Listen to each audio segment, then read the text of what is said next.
नमस्कार दर्शक बंधु, पवित्र कार्तिक मासरे आपण मानक दिन गुड़िक मंगलमय हो। आजिर अध्याय को आमे आरंभ करिबा। आजिर अध्याय रे आमे नवम अध्याय एवं दशम अध्याय को सुनिबा। तेरे प्रथमे आमे नवम अध्याय सुनिबा। कार्तिक मासर उपवास कहानी रो नवम अध्याय रे भगवान विष्णु को पूजा पद्धति विषय रे वर्णना करा जायछि एवं तुलसी माता को गुरुत्व मध्य व्याख्या करा जायछि। आसंतु एठारे कार्तिक उपवास कहानी रो नवम अध्याय को विस्तारित भावरे पढ़िबा। राजा पृथु पचारिले, हे ब्राह्मण, कार्तिक उपवास रीतिनीति वर्णना करिबा समय रे आपण तुलसी मूल रे भगवान विष्णु को पूजा करिबार पद्धति मध्य वर्णना करिसेंती। तेणु मु तुलसी रो महत्व विषय रे पचारिबाको चाहूछि। तुलसी किपरि परमेश्वर भगवान विष्णुଙ୍କର एते प्रिय होई गले? हे देवर्षि नारद, एहा किपरि एवं केउथिरु उत्पन्न हे? आपण तो सर्वज्ञ, दयाकरी एही कहानीटी संक्षेपरे मते वर्णना करंतु। नारद कहिले, हे महाराज, मु आपणको तुलसी मातांकर महत्व एवं एहर प्राचीन इतिहास को ध्यान देई सुनिबाको अनुरोध करूछि। थरे देवगुरु बृहस्पति एवं देवराज इंद्र भगवान शंकरଙ୍କ दर्शन पाई कैलाश पर्वत अभिमुखे आसीथिले। सेतेबेले भगवान शंकर तांको भक्त मानकु परीक्षा करिबा पाई जटाधारी दिगंबर रूप धारण करी उभयଙ୍କ पथको प्रतिबंधक सृष्टि कले। जदिओ से उज्ज्वल, शांत, लंबा हाथ एवं प्रशस्त छाती, गोरा रंग, बड़ आखि सहित एवं मुंडरे केश घोड़ाई समान स्थान रे बसिथिले, तथापि सेही भगवान शंकर को चिन्हि न पारि इंद्र तांको तांकर नाम एवं वासस्थान इत्यादि पचारिले एवं कहिले जे भगवान शंकर तांको स्थान रे अछंती ना कोनोसी स्थान को जाइछंती। एही कथा सुनिबा परे मध्य तपस्वी रूप रे थिबा भगवान शिव किछि कहिले नाही। इंद्र तीन लोकर प्रभु हेबारे तो गर्व करुथिले, सेही अहंकार प्रभाव रे से बा किपरि चुप रही पारिथांते। से क्रोधित होई सेही तपस्वी को गाली देई कहिले, हे तपस्वी, मु तुमको किछि पचारिछि एवं तुमे ताहार उत्तर मध्य देउनाह। मु तुमको एबे वज्रपात रे आघात करिबि एवं तापरे मु देखिबि किए तुमको एही वज्राघातरु रक्षा करिवो। एहा कहि इंद्र सेही जटाधारी दिगंबर को वज्रपात को हाथ रे धरिबा मात्रे भगवान शिव वज्रपात सहित इंद्रଙ୍କ हाथ को अटकाई देले एवं तांको भयंकर आखिरे चाहिले। सेतेबेले मने हेउतिला जेपरि सेही दिगंबर प्रज्वलित होई गेले एवं से तांको तेजरे समस्तଙ୍କୁ जाळी देबे। इंद्रଙ୍କ बाहु पक्षाघातग्रस्त हेबारु से दुखित होई गेले, किंतु जटाधारी दिगंबर प्रज्वलित होइथिबा देखि बृहस्पति तांको भगवान शंकर जानि पारि प्रणाम कले एवं प्रणाम करी तांकर स्तुति करिबा को लागिले। बृहस्पति भगवान शंकर को कहबाको लागिले, हे दीननाथ, हे महादेव, हे देवगणଙ୍କ प्रभु, हे भगवान शिव, महादेव, कदर्पी, त्रिपुरारी, सर्व एवं अंधकासुरर संहारक, मु तुमको प्रणाम करुछि। हे अदृश्य बहुरूपी, यज्ञर विनाशकारी, यज्ञर फलदाता, कालर विनाशकारी, कला सर्पर बाहक, ब्रह्मांक शिरछेदकारी एवं ब्राह्मण मानंकर हितकारी, मु तुमको प्रणाम करुछि।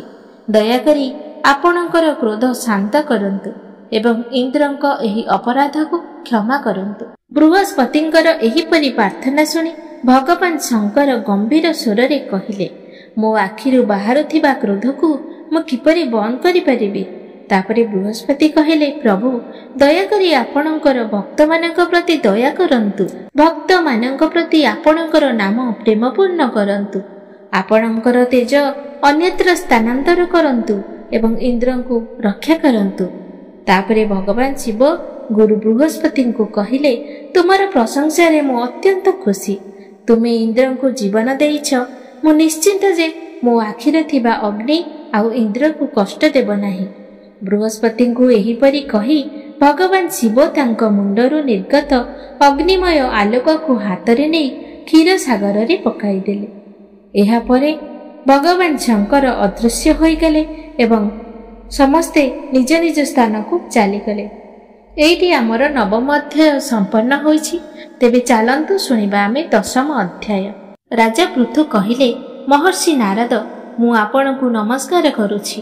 ଏବେ ଦୟାକରି ମୋତେ କୁହନ୍ତୁ, ଯେତେବେଳେ ଭଗବାନ ଶିବ ତାଙ୍କ ମସ୍ତକରୁ ବାହାରୁଥିବା ତେଜକୁ କ୍ଷୀରସାଗରରେ ପକାଇ ଦେଇଥିଲେ ସେତେବେଳେ କ'ଣ ଘଟିଥିଲା? ଦେବର୍ଷି ନାରଦ କହିଲେ, ମହାରାଜ, ଯେତେବେଳେ ଭଗବାନ ଶଙ୍କର କ୍ଷୀରସାଗରରେ ତାଙ୍କର ତେଜ ସ୍ଥାପନ କଲେ ସେତେବେଳେ ସେ ଶୀଘ୍ର ଏକ ଶିଶୁରେ ପରିଣତ ହେଲେ ଏବଂ ସମୁଦ୍ରର ସଙ୍ଗମରେ ବସି ଏପରି ଭାବରେ କାନ୍ଦିବାକୁ ଲାଗିଲେ ଯେ ବିଶ୍ୱ ଭୟଭୀତ ହୋଇଗଲା। ତାଙ୍କ କାନ୍ଦଣାରେ ସମସ୍ତ ବିଶ୍ୱ ବିଚଳିତ ହୋଇଗଲା। ବିଶ୍ୱର ରକ୍ଷକ ମଧ୍ୟ ବିଚଳିତ ହୋଇଗଲେ।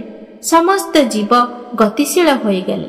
ଶଙ୍କରଙ୍କ ପୁଅର କାନ୍ଦଣାରେ ସମଗ୍ର ବ୍ରହ୍ମାଣ୍ଡ ବିଚଳିତ ହୋଇଗଲା। ଏହା ଦେଖି ସମସ୍ତ ଦେବତା ଏବଂ ଋଷିମାନେ ଚିନ୍ତିତ ହୋଇ ବ୍ରହ୍ମାଙ୍କ ଶରଣକୁ ଗଲେ ଏବଂ ତାଙ୍କୁ ପ୍ରଣାମ କରି ତାଙ୍କର ପ୍ରଶଂସା କରିବାକୁ ଲାଗିଲେ। ସମସ୍ତେ ବ୍ରହ୍ମାଙ୍କୁ କହିଲେ, ହେ ପିତାମହ, ଏହା ଏକ ଅତ୍ୟନ୍ତ ସଙ୍କଟଜନକ ପରିସ୍ଥିତି।